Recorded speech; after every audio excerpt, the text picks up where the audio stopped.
You know, spiritual practice is the most effective method for alleviating not only emotional and mental problems, but illness and other difficulties in our life.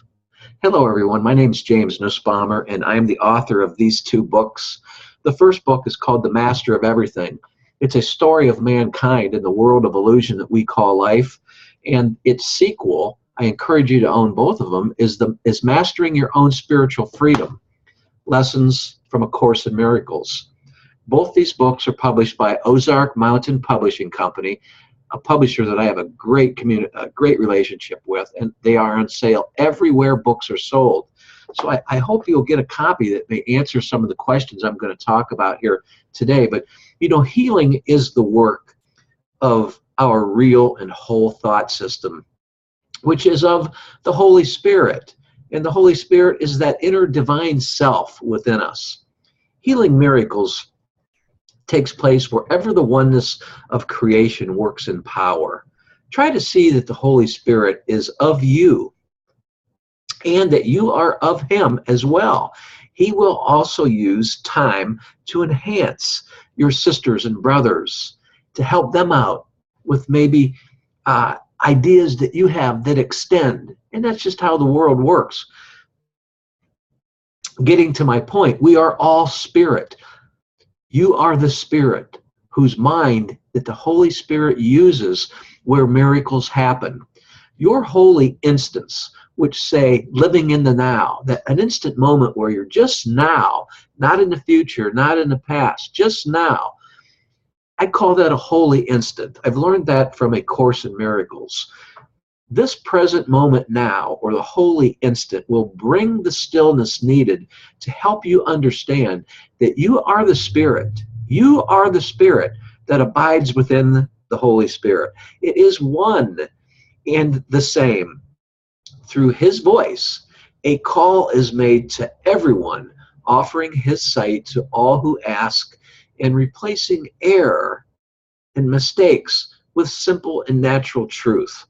The Holy Spirit will take your minutes of being in the now, or instance, I should say, the holy instance, where you're not worried about the future and not regretting the past, but you're just now taking that step you're on now. The Holy Spirit will take your minutes of this now, or these holy instants of stillness, and carry them around the world where pain and confusion appear to be running someone's life.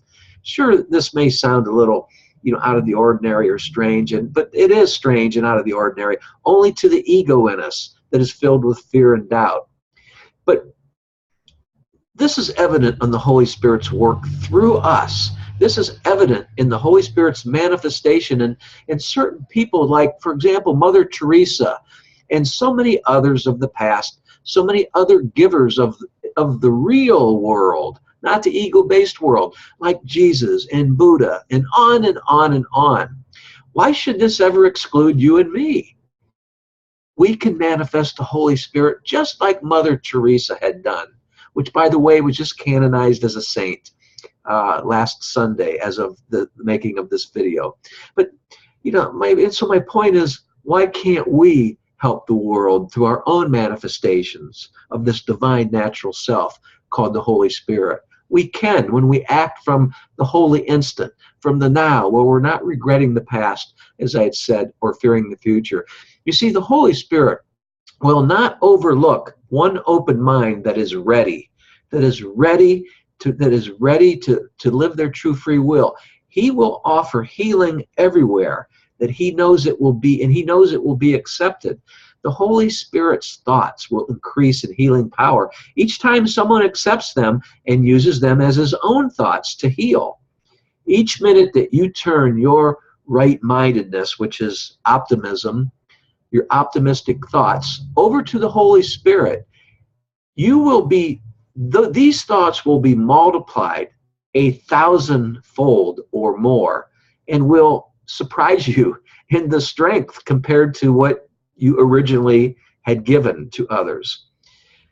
Through consistent effort and effortless practice, through consistent effort of practicing in the now, the holy instant, which will end up with your consistent effort to be effortless as your practice goes along. So in your effortless practice of this giving, even if you feel yourself being off course or off your chosen path, you will still be at one with the whole, which is never ending. It's eternal and infinite.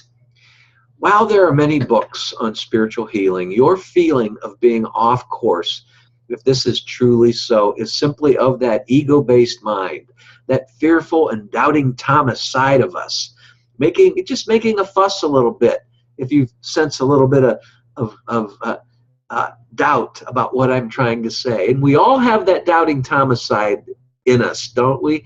Sure we do. Simply, if that happens, simply use what I call in my first book, The Master of Everything, what I call use your spiritual flashlight, which is your self-illumination, the light within you. I call it your spiritual flashlight.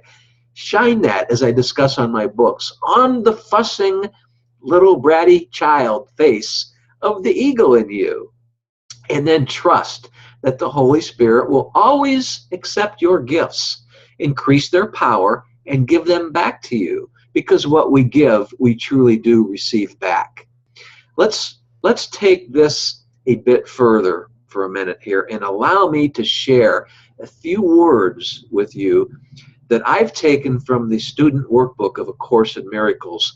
And you can use these words for spiritual healing prayers or meditation in the form that best suits you. But here's how I do it, how I use these words. Whenever I feel off track and need even a simple boost, okay, the words go like this. It's a simple one sentence, and it goes like this.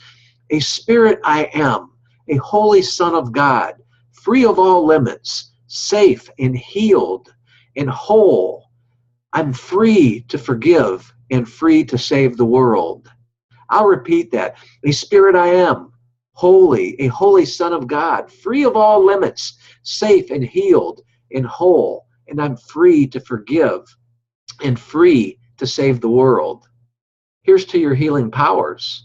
That's where your healing powers exist, is within the Holy Spirit within you. Hey, I hope I didn't go a little bit too deep for you, got overboard, but that's okay. If you need to rewind the video and play it again, go ahead and do so. But you know, if you get into those doubting things or misunderstanding, don't try to think too hard on what I try to say, because all you're doing there when you try to think too hard or to overthink, as we commonly would say, you're just opening the door for the ego to sneak right in and start putting doubts and fears into your mind, and that becoming your life. I wish the best for you. God bless. Thanks for putting up with me for these few minutes.